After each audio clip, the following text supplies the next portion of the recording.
శ్రీ హనుమ అద్వైతం ఎక్కడ చేయాలి? శ్రీ హనుమ అద్వైతం ఎక్కడ చేయాలి? ఎప్పుడు చేయాలంటే, వాస్తవానికి పంబా నది అంటే, పంబా నది తీరమునందు కూర్చొని మాత్రమే హనుమ అద్వైతం చేయాలి. ఎక్కడ వేరొక చోట అనేది చేయకూడదు. ఎందుకని అలాగా అంటే, వేరొక చోట ఎక్కడ కూర్చొని కూడా హనుమ అద్వైతం చెయ్యరాదు.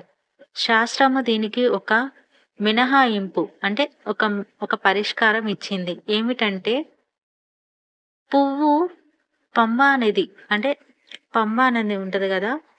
అనే పంబా నది తీరమునకు వెళ్ళలేకపోతే ఒక కలశం పెట్టి అందులో నీరు పోసి దానికి దారములు కడతారు.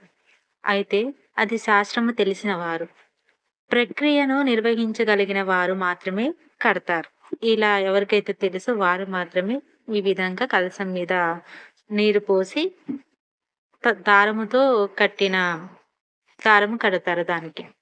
కలశం మీద కొబ్బరి బోండం పెట్టి అందులోకి పంబా జలం యొక్క ఆవాహన మంత్రం చెప్తారు.